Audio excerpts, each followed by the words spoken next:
Votre invité aujourd'hui dans la grande interview en direct sur Boursorama, c'est l'économiste Jacques Sapir. Bonjour. Bonjour. Merci d'être là avec nous, également directeur d'études à l'école des hautes études en sciences sociales. Qu'est-ce que ça vous inspire là? On est 48 heures après cette mobilisation de ce week-end des Gilets jaunes. Une autre mobilisation est attendue à Paris samedi prochain. L'exécutif, d'un point de vue économique et politique aussi, qu'est-ce qu'il doit faire pour répondre à tous ces Français, ruraux notamment, périurbains, mais pas seulement, qui se sentent abandonnés voilà, par l'État, par les services publics. Il y a eu un plan qui a été dévoilé par le Premier ministre quelques jours avant pour désamorcer un peu tout ça, avec des moyens quand même, 500 millions d'euros qui sont mis. Je rappelle que ça coûte 1,9 milliard aux Français en plus, donc un quart est rendu aux Français qui en ont le plus besoin pour les accompagner avec il y a eu quoi? Il y a eu le chèque énergie, il y a eu la surprime enfin, de conversion d'un véhicule pour aller jusqu'à 4 000 euros pour changer de véhicule. Tout ça est insuffisant?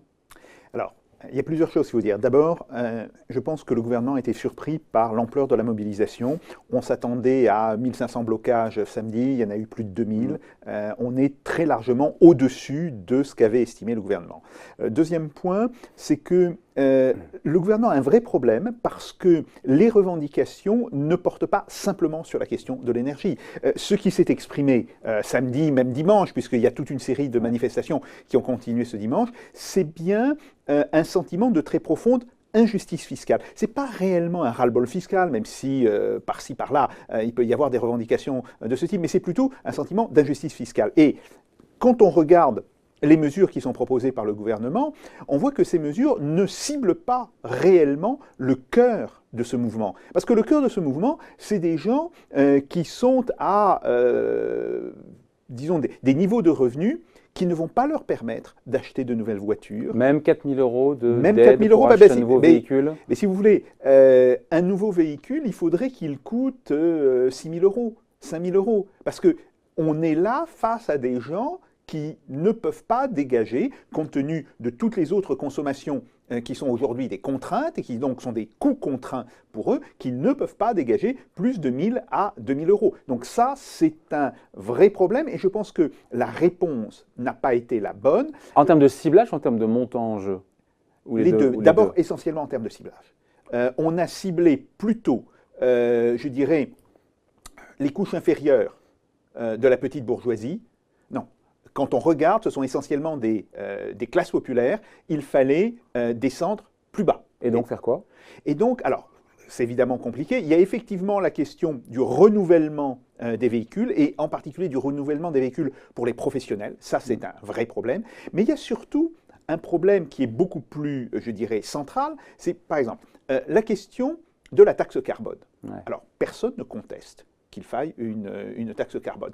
Personne même ne conteste que cette taxe carbone devrait être beaucoup plus élevée aujourd'hui qu'elle ne l'est actuellement. Mais il y a une trajectoire quand même. Mais même cette trajectoire ne va pas amener la taxe carbone. Donc il a raison le gouvernement de ne pas reculer sur cette fiscalité écologique. Ce n'est pas ce que je dis. Je dis simplement qu'il n'a pas une bonne intelligence de la situation.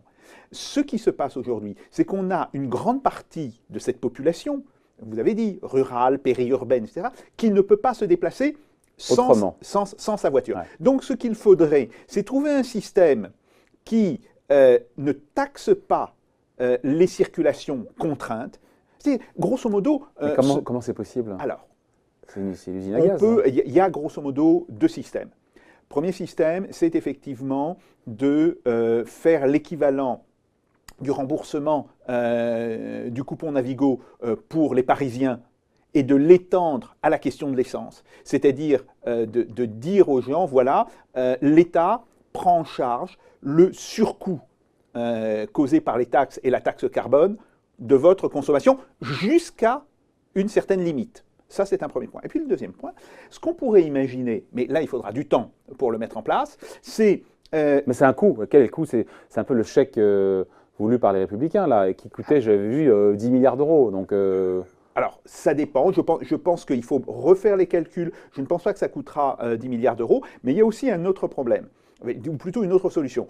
Vous pouvez très bien imaginer que ces gens payent leur carburant par carte, une carte qui serait donnée par l'administration fiscale, et que sur cette carte, on prélève, par exemple, pour la consommation contrainte, une certaine somme Qui est prise en charge. qui est prise en charge, et qu'après, toutes les consommations, au-delà de la consommation contrainte, voient leur prix monter exponentiellement. Pour ne pas inciter à, Exactement, pour ne pas inciter justement à rouler plus que ce qui est nécessaire pour se déplacer, aller au travail, aller chercher les enfants. Voilà, exactement. Bon, ça pourrait être une solution. Mais je pense que là... À coût raisonnable, parce qu'encore une fois, il y a une trajectoire aussi budgétaire. Oui, je pense que ça ne coûte pas très cher à faire. Pourquoi est-ce qu'il ne le fait pas, le gouvernement? À Bercy, on a des idées, hein, non?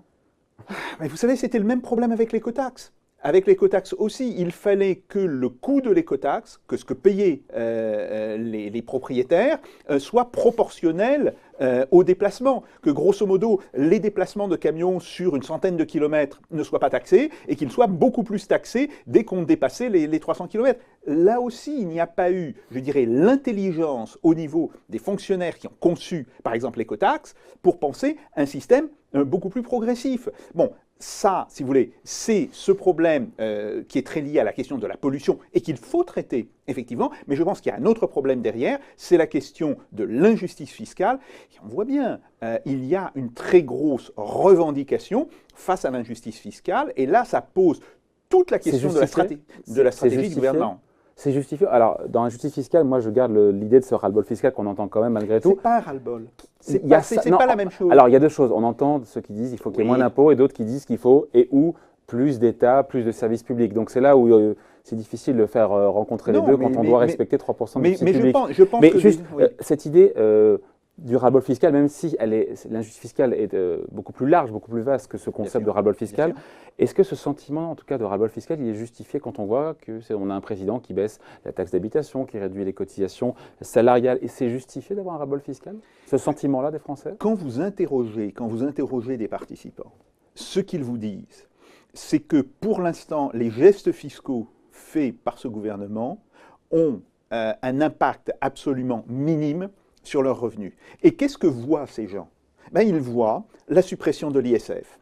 Ils voient le CICE dont les résultats ne sont pas économiquement et socialement à la hauteur des sommes qui ont été dépensées. C'était avant, ça. D'accord, mais ils le voient. Si vous voulez, ces gens-là ont de la mémoire. Et en fait, ils ne s'attaquent pas tant aux dernières mesures du gouvernement qu'ils ne remettent en cause toute une trajectoire fiscale qui a été menée, je dirais, depuis, grosso modo, ce qu'avait fait François Fillon en 2011, en passant par les divers gouvernements. Mais il n'y a pas de matraquage fiscal sous Emmanuel Macron, que je sache, non? Il y a eu quand même un matraquage fiscal. Prenez la question des retraités. Pour vous, avec Emmanuel Macron, il y a un matraquage fiscal? Bien sûr qu'il est moins important que ce qu'avait fait François Hollande en 2012-2013, mais il faut vraiment faire attention à ça. Il y a aujourd'hui, dans l'expression de ce mouvement, tout le ressentiment qui vient non pas de la dernière année. Parce qu'il s'est passé des choses avant, évidemment.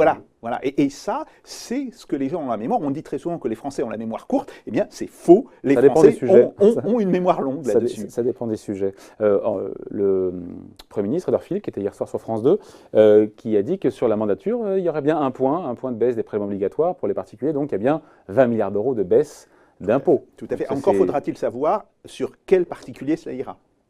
Et c'est ça le fond du sujet. C'est ça, évidemment. Et on revient à cette notion d'injustice fiscale. C'est le marqueur pour vous du quinquennat Macron, du mandat du président, de la mandature du président, l'injustice fiscale aujourd'hui? Alors, c'est beaucoup plus politique qu'économique. Ouais. Si vous voulez, le fait que Emmanuel Macron soit confronté à ce mouvement, et ce mouvement qui est un mouvement de révolte de ce qu'on appelle, ce que les géographes appellent la France périphérique, si vous voulez, le terme est rentré dans le langage courant, mais c'est au départ un terme du langage géographique, ça montre bien qu'il y a aujourd'hui une fracture extrêmement importante entre la France métropolisée et la France périphérique. Alors, le lien avec le carburant, c'est qu'entre-temps, ce qui est marrant, c'est qu'il y a des... Enfin, c'est pas drôle, mais c'est la coïncidence de l'actualité, de voir que le gouvernement cherche un plan, donc voilà, à 500 millions d'euros pour accompagner les Français les plus en difficulté. Et en parallèle, le pétrole a baissé. On était, encore une fois, et on en parle avec vous parce que vous connaissez bien le sujet. Et c'est intéressant. Donc, le pétrole qui a perdu, mini-crack, on en parlait la semaine dernière, 13 séances de baisse consécutives, quasiment 20%, $20. On est à peu près à 65 autour du Brent et 55 sur le WTI. c'est une très bonne nouvelle, au-delà même de la question du prix du carburant en France, et si c'est bien répercuté après par les distributeurs, mais c'est un autre sujet. Ce n'est pas une excellente nouvelle. On voit une conjoncture mondiale, économique, qui a tendance à ralentir. Le pétrole qui baisse, autant supposer qu'il reste à ce niveau-là, ça c'est une autre question, on verra ça après. C'est quand même une très très bonne nouvelle. On peut que s'en réjouir. Alors, c'est une bonne nouvelle à court terme. Il faut quand même savoir que fondamentalement, nous ne payons pas le pétrole à son prix.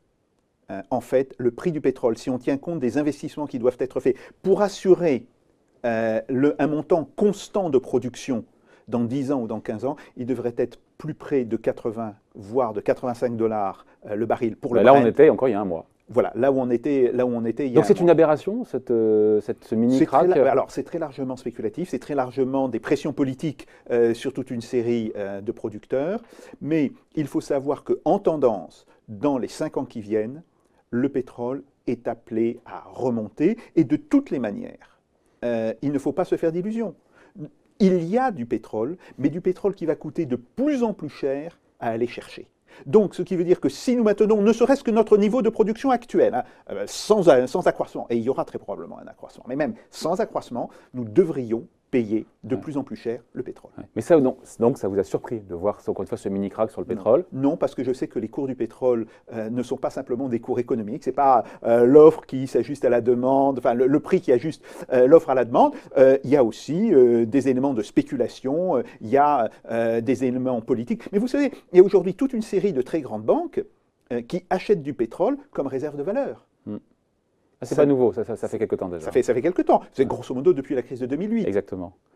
Donc, mais malgré tout, on peut se dire que cette correction, même si elle a été un peu logique, parce que ralentissement de la croissance mondiale, l'embargo iranien qui a dû faire monter les cours, mais finalement l'administration américaine a donné des waivers, des dérogations à plein de pays pour qu'ils puissent quand même acheter à l'Iran, notamment la Chine, l'Italie du pétrole, et que voilà, donc c'est pas non plus une aberration. Et même si on se dit derrière que l'OPEP va évidemment, on parle d'une baisse de production de 1 million et quelques de barils. Tout à fait, alors qui est vrai. Avec une Russie qui ne veut pas suivre. Alors, la Russie, pour l'instant, a dit qu'elle ne suivrait pas, pour une raison très simple, c'est que le budget de la Russie est calculé sur un prix du dollar à 40 dollars le baril. Du pétrole.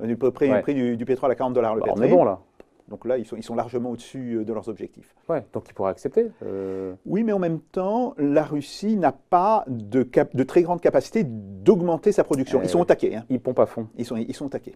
Bon, donc quelque part, le cours du pétrole à 65 sur le Brent, c'est quelque part une opportunité. Donc mais qui ne va pas durer. Hein. Oui, mais ça reste, en tout cas, on ne l'a pas dit, je voulais quand même vous l'entendre ou pas d'ailleurs, ça reste une bonne nouvelle en termes d'économie pour la France aussi. Avoir un euro qui est plus faible et avoir un pétrole qui est bien plus faible, c'est bon pour la croissance française. C'est quelque chose qui ne durera que quelques mois. Il faut regarder quand même à plus long terme. Et il faut vraiment comprendre que le prix du pétrole, même s'il y a des accidents, même s'il y a des moments où il retombe, ou des moments où il peut s'envoler. Rappelez-vous, on avait atteint les 140 dollars le baril. On descendra à 40 derrière. Voilà, après, bon. Mais globalement, le prix du pétrole va continuer à monter pour une raison très simple. C'est qu'aujourd'hui, aller exploiter du pétrole va coûter de plus en plus cher. Le pétrole de schiste alors? Alors, le pétrole de schiste, oui, mais ce pétrole de schiste, il pollue terriblement. Et il va y avoir... Les Américains s'en foutent pour l'instant. Non. Quand vous regardez au niveau des législations d'État, pas de la législation fédérale. Je parlais au niveau fédéral. Voilà, mais des législations d'État, il y a des législations de plus en plus contraignantes qui sont en train d'être prises. Ce qui veut dire que, fondamentalement, on va pouvoir continuer à extraire du pétrole de schiste, mais il va falloir le faire dans des conditions qui ne sont pas les conditions, grosso modo, du Far West, qui ont été celles d'il y a quelques années. Et donc, ça va faire monter le prix du pétrole de schiste. Alors, puisqu'on parlait directement on a dit le pétrole, l'euro, et donc j'ouvre un peu le sujet, mais c'est intéressant parce que j'avais très envie, surtout vous faire réagir, sur la livre sterling, le Brexit. Ça, c'est un cas d'école. Que s'est-il passé depuis le référendum de juin 2016 sur la devise anglaise, sur la livre sterling? Elle a perdu entre 15 et 20%, quasiment 20%.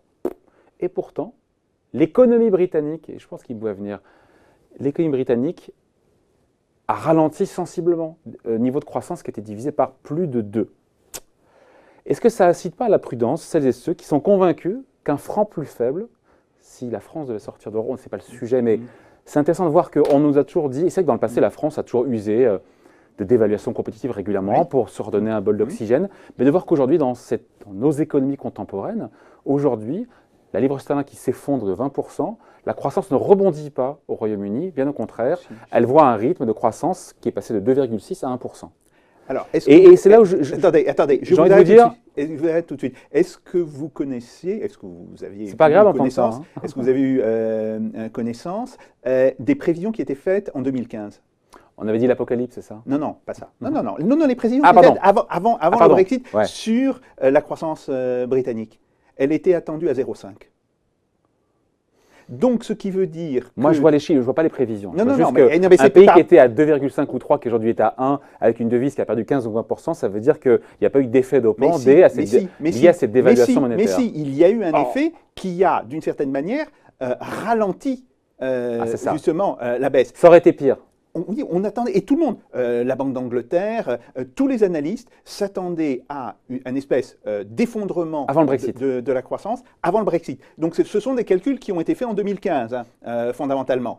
Et la dépréciation de la livre à la suite du Brexit a donné justement une bouffée d'oxygène à l'économie britannique, ce qui lui a permis de moins ralentir qu'elle n'aurait dû ralentir. Donc ça, d'une certaine manière, ça a été une bonne nouvelle pour la Grande-Bretagne. Après, la question de savoir est-ce que cette bonne nouvelle va durer dans le temps, ça dépend beaucoup de la politique britannique, ça dépend beaucoup de la politique de Madame Theresa May. Mais, ce que j'avais noté, c'était qu'on était en 2016, au moment du référendum, on était à 2,6% de croissance, qu'aujourd'hui on est à 1%.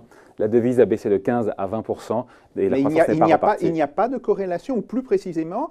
Mon idée, mais je ne suis pas la seule à la défendre, c'est qu'aujourd'hui, on a des économies qui sont beaucoup plus ouvertes. Et donc, on importe beaucoup de produits ou autres, de composants. Et donc, tout ce qu'on importe, parce qu'on le consomme, et donc, ce qu'on importe plus cher, eh ben, ça coûte plus cher donc, quand on veut l'acheter. Et donc, le pouvoir d'achat des Britanniques est sous pression. Et là, il y a un mécanisme là encore, vicieux qui se met en place. Si vous voulez, tous les calculs qui ont été faits, justement sur ce qu'on appelle l'inflation induite par une dépréciation. Ouais. Et son impact sur l'activité économique montre que toutes les dépréciations monétaires ont globalement un effet d'entraînement pour les économies. Ouais. Alors après, la question... Ça a été plus avant qu'aujourd'hui, parce que les économies sont plus ouvertes et qu'on importe plus. Non, ça reste très vrai. Ça reste très vrai aujourd'hui. Ce sont des calculs qui ont été faits sur les 10 dernières années.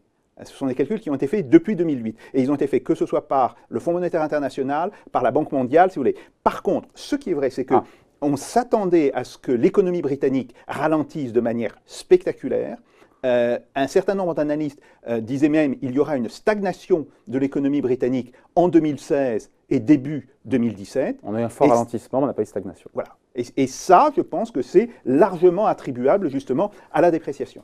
Voilà donc, c'est toujours un plaisir de l'avoir. Il faut qu'il vienne plus souvent, Jacques Sapir. Hein. Vous n'avez qu'à m'inviter plus souvent. Et qui donne son 0,6.